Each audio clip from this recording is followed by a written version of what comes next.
Olá pessoal, sou o professor Fabiano, do Departamento de Matemática e Estatística da PUC Minas. Vamos dar sequência às nossas videoaulas da disciplina de Álgebra Linear Semipresencial. Nesta videoaula, vamos tratar de um conceito importante relacionado aos espaços vetoriais, que é o conceito de independência linear. Antes, vamos entender o significado de uma expressão que a gente usará constantemente: combinação linear. Dado um conjunto de vetores de um espaço vetorial qualquer, uma expressão desse tipo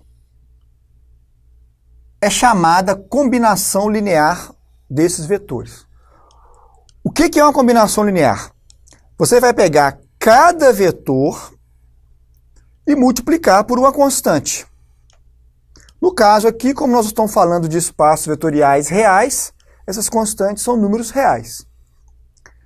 Então, o múltiplo de um vetor mais o múltiplo de outro vetor mais o múltiplo de outro vetor e assim sucessivamente.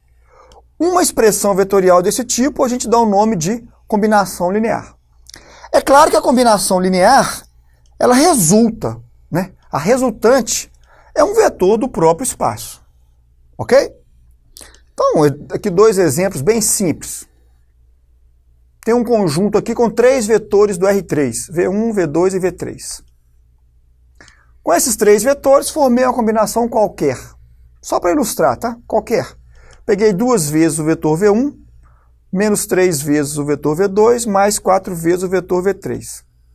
É simplesmente, né? O múltiplo escalar de V1, o múltiplo escalar de V2 e o múltiplo escalar de V3. Desculpa que faltou aqui, ó. Faltou aqui, ó. Pera aí, vamos corrigir, ó. Aqui é 4. Ok? Aqui é mais 4. Se aqui é mais 4, aqui nós vamos ter, ó, 4, 0 e 16, não é isso? 4, 0 e 16. Ok? Vamos conferir, ó. 2V1, 2, 6 e 2. Ok. Menos 3V2, menos 6 e 0. Ok. 4V3, 4, 0 e 16. E a resultante que vai ser 2 menos 6, menos 4, com 4, 0. 6 menos 6 com 0, 0. 2, 0 e 16, 18. Ok, pessoal? Corrigi aí que teve um errinho de digitação aqui, ó. Não tem problema não, coisa muito simples. Coisa muito simples, aqui é mais 4, tá? Então a ideia é esta. Uma combinação linear desses três vetores, você vai tomar um múltiplo de cada vetor, somar e vai encontrar um vetor resultante. Isso pode ser feito para vetores tanto euclidianos, né? Aqui são vetores do R3, como para vetores abstratos. Então aqui a gente tem, ó, três vetores de um espaço vetorial de matrizes. Espaço vetorial das matrizes 2 por 2. Fizemos uma combinação linear também desses três vetores. Como exemplo, tá? 2 vezes A, menos 3 vezes B, mais 4 vezes C. Vamos conferir aqui se as contas estão certas, né? Ó, 2 vezes A dá 2, 4, 4 e 0, ok? Menos 3 vezes B, menos 3, menos 9, menos 6 e menos 6, ok? Mais 4 vezes C, 0, 4, 8 e 4, ok? Essa combinação linear vai resultar em um vetor que está nesse espaço, que é essa matriz 2 por 2. Tá certo? Então, este é o significado, este é o conceito da expressão combinação linear. Tá certo? Com este conceito, a gente pode definir o que é um conjunto linearmente independente e um conjunto linearmente dependente. De novo, dado um conjunto de vetores de um espaço vetorial qualquer, nós vamos fazer a combinação linear desses vetores e igualar ao vetor nulo. Se a única maneira possível de satisfazer essa igualdade é fazer A1, A2, AK valer zero? Ou seja, se essa equação vetorial admite somente a solução trivial, nós dizemos que o conjunto é linearmente independente.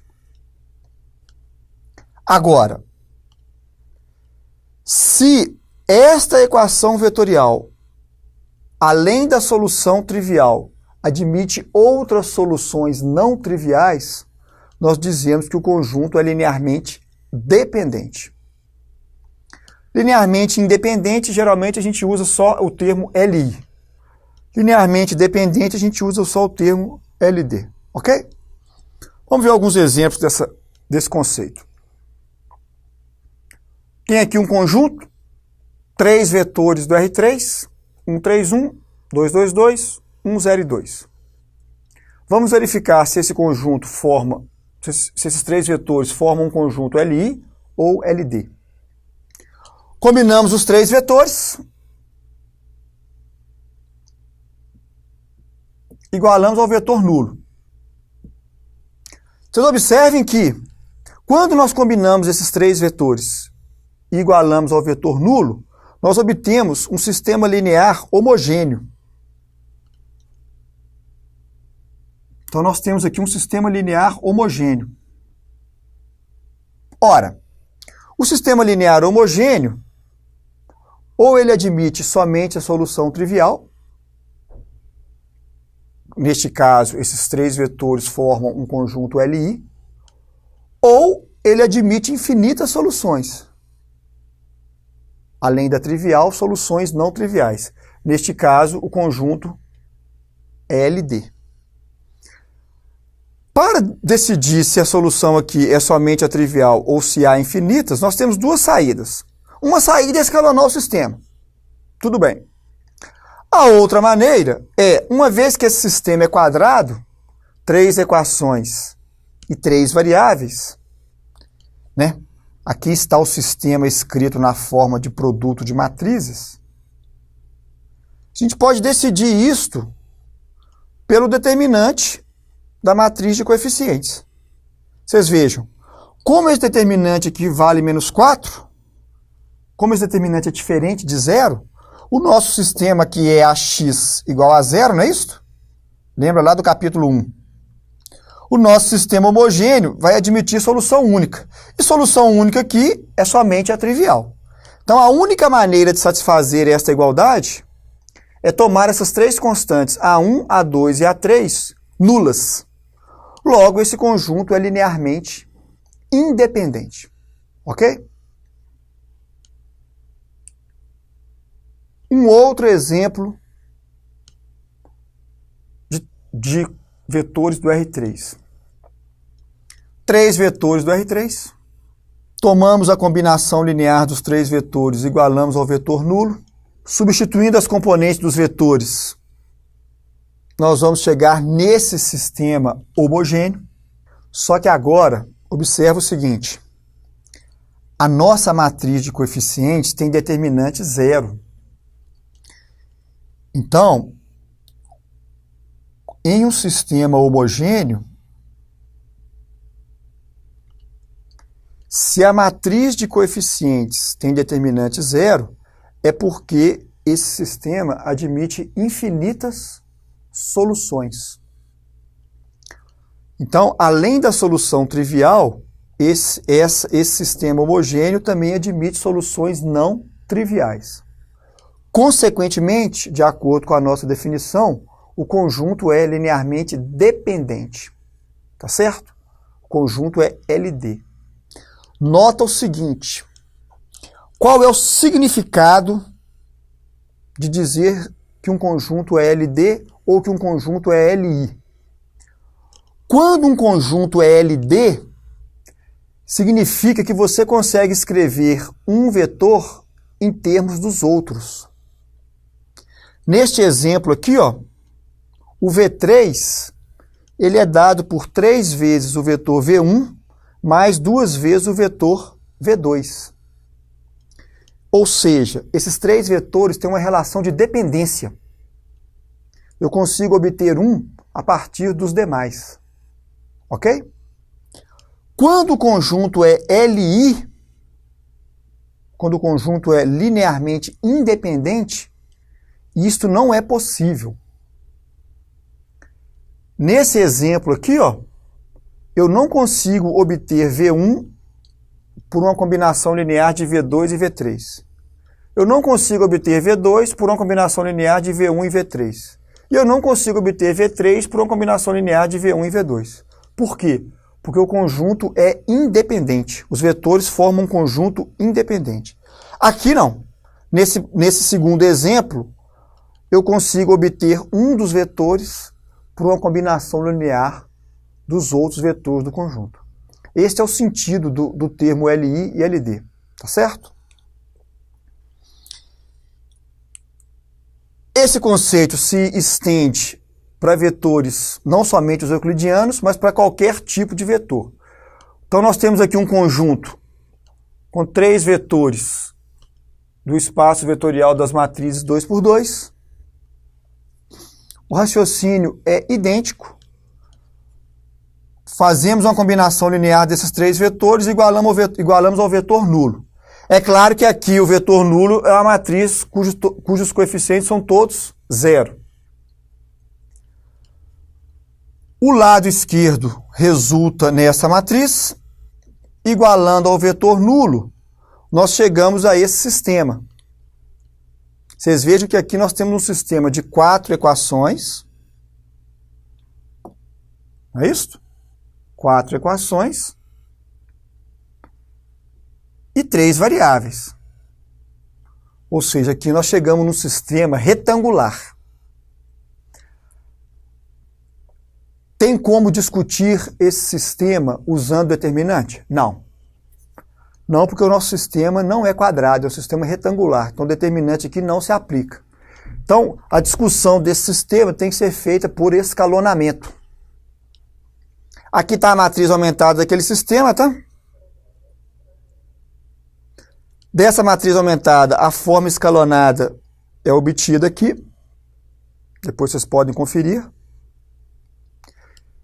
Essa forma escalonada nos leva a este sistema equivalente. Este sistema equivalente tem solução única.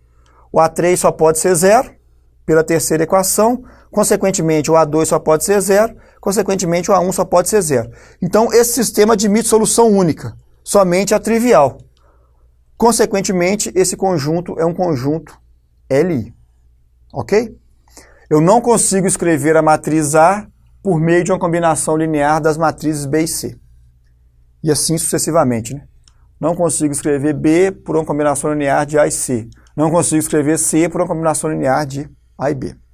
Em algumas situações, a gente precisa verificar se um conjunto de funções é linearmente independente ou linearmente dependente.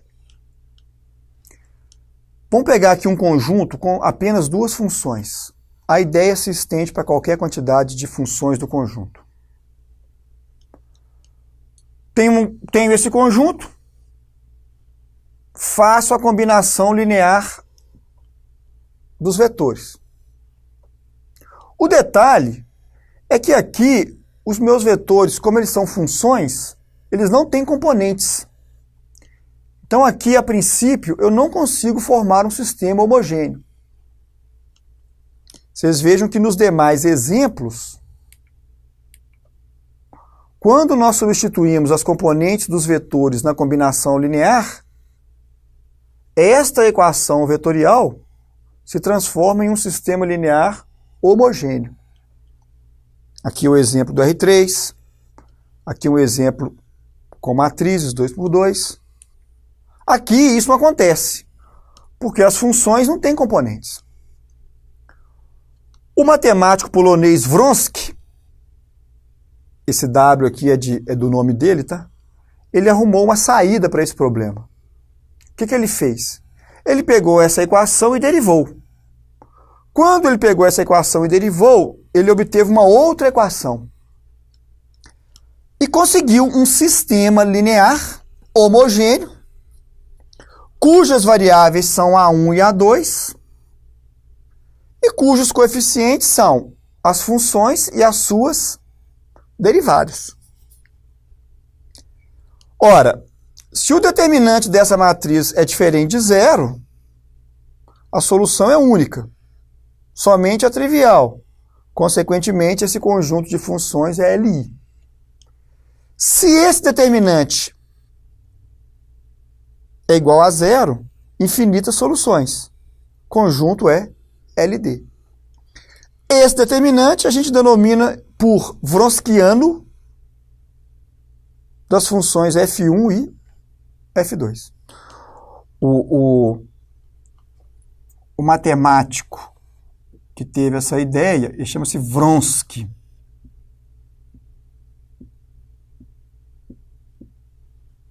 Polonês. Joseph Wronski. O determinante a gente chama de determinante wronskiano. Então, para estudar, para decidir se um conjunto de funções é LI ou LD, a gente aplica o determinante wronskiano. Olha aqui um exemplozinho. Eu tenho um conjunto com duas funções, cosseno de x e seno de x. Combinação linear das funções igual a zero, derivada primeiro. Aqui eu tenho esse sistema linear homogêneo, cujas variáveis são A1 e A2. O wronskiano aqui, ó, é o determinante desta matriz, que dá cosseno vezes cosseno, cosseno ao quadrado, menos seno vezes menos seno dá seno ao quadrado. Então, esse determinante vale cosseno ao quadrado mais seno ao quadrado, que é sempre 1. Então, para qualquer valor da variável x, esse determinante dá 1. Consequentemente, para qualquer valor da variável x, essas funções são linearmente independentes. Tá certo? Este conceito de independência de funções, a gente utiliza quando a gente vai resolver equações diferenciais, tá certo?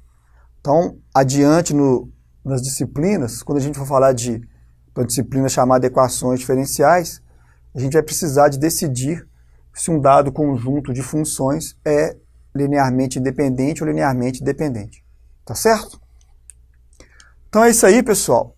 Agora é pegar o livro-texto, estudar essa teoria, que ela é bem abstrata, praticar com os exercícios que estão propostos lá no planejamento de aula. Tá certo? Espero que vocês tenham gostado. Até a próxima, então.